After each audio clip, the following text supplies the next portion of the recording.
গোলাঘাটৰ মৰঙীত শুকুৰবাৰৰ পৰা 18 দিনীয়াকৈ ভাওনা প্ৰতিযোগিতা আৰম্ভ।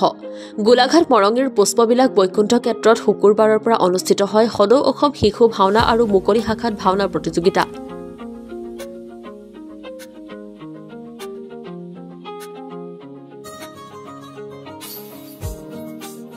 সোতৰ জানুৱাৰীৰ পৰা 3 ফেব্ৰুৱাৰীলৈ 18 দিনীয়া কাৰ্যসূচীৰে অনুষ্ঠিত হ'ব এই ভাওনা প্ৰতিযোগিতা।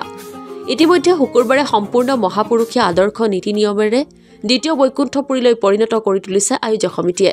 শুকুৰবাৰে পুৱা 7 বজাৰ পৰা তোৰণ উন্মোচন, ধৰ্মধ্বজা উত্তোলন আদি কৰি নাম প্ৰসংগ আদিৰ অন্তত সন্ধিয়া 6 বজাত সদৌ অসম ভাওনা প্ৰতিযোগিতাৰ 18 দিনীয়া কাৰ্যসূচীৰ শুভ উদ্বোধন কৰে কমলাবাৰী সত্ৰৰ মুখ্য বৰা ভকত সোণাৰাম শৰ্মাই।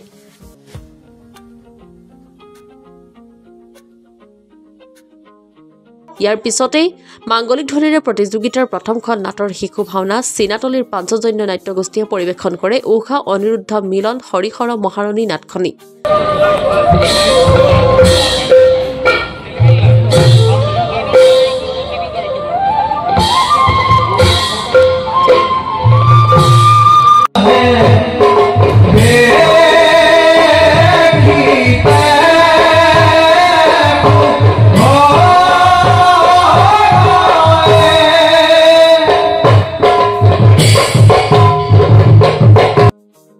হাজাৰ হাজাৰ দৰ্শকৰ সমাগমে পুষ্পবিলাক বৈকুণ্ঠ ক্ষেত্ৰক দ্বিতীয় বৈকুণ্ঠপুৰীলৈ পৰ্যবসিত হয়।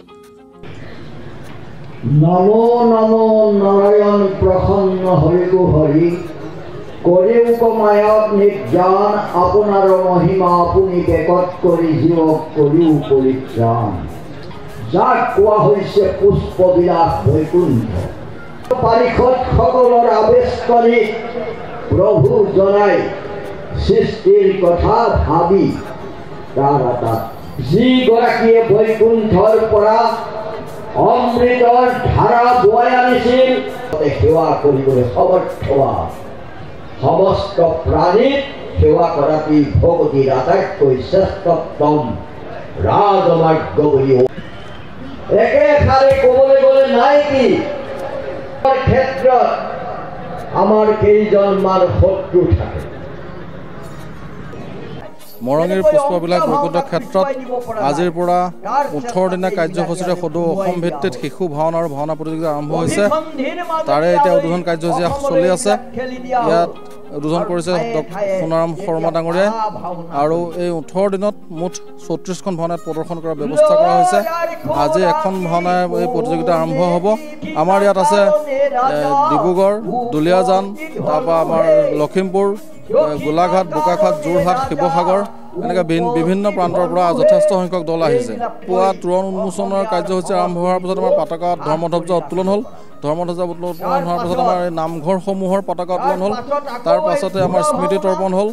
গুৰুজনাৰ মূৰ্তিত মাল্যাৰ্পণ কাৰ্যসূচী সম্পন্ন হ'ল। বৃক্ষৰোপণ হ'ল। কাৰ্যালয় উন্মোচন হ'ল। নাম প্ৰসংগ হ'ল। তাৰপৰা চিনাকি পৰ্ব হ'ল। এতিয়া আমাৰ এই উদ্বোধনী অনুষ্ঠান চলি আছে।